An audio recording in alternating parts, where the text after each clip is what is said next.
విత్తు విసిరేసి పొత్తుకు రావటం బీజేపీకి బాగా తెలుసు. అందుకే సన్నబియ్యం పంపిణీలో కేంద్రం వాటా ఉందని దగుల్బాజీ మాటలు మాట్లాడుతున్నారు. కనీసం ప్రచారం చేసుకోవడానికి సిగ్గైనా ఉండాలి. మరి కేంద్రం ఇతర రాష్ట్రాల్లో సన్నబియ్యం ఎందుకు ఇవ్వడం లేదని నిలదీస్తే నీళ్లు నములుతారు తెలంగాణ బీజేపీ నేతలు. అసలు సన్నబియ్యం పంపిణీకి బీజేపీకి సంబంధం లేదు. ఇదే విషయాన్ని రాష్ట్ర పౌర సరఫరాల శాఖ మంత్రి ఉత్తమ్ కుమార్ రెడ్డి క్లియర్ గా చెప్పారు. కేంద్రం ఇచ్చేది దొడ్డు బియ్యమే, అది కూడా కొందరికేనని క్లియర్ గా చెప్పారు. రాష్ట్ర ప్రభుత్వమే గతం కంటే 20% అదనంగా ఖర్చు చేస్తూ సన్న బియ్యం పంపిణీ చేస్తోంది. ఇది పేదల పట్ల కాంగ్రెస్ కున్న చిత్తశుద్ధికి నిదర్శనమన్నారు మంత్రి. రాష్ట్రంలో దారిద్ర్య రేఖకు దిగువన ఉన్న పేదలందరికీ ఉచితంగా సన్న బియ్యం ఇస్తున్న ఘనత కాంగ్రెస్దే.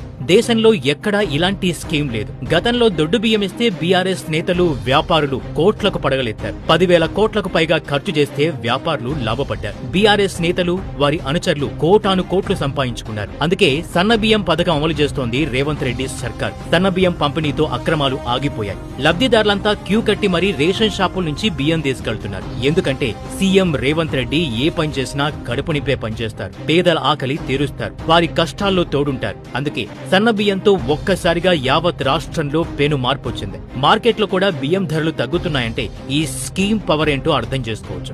ఇప్పటికే 2,81,00,000 మంది సన్నబియ్యం తీసుకుంటున్నారు. కొత్త రేషన్ కార్డులు జారీ అయితే 3,10,00,000కు పెరగనుంది. కొత్త రేషన్ కార్డుల అప్లికేషన్లు పరిశీలన దశలో ఉన్నాయని, వాటిని త్వరలోనే ఇస్తామన్నారు మంత్రి ఉత్తమ్ కుమార్ రెడ్డి.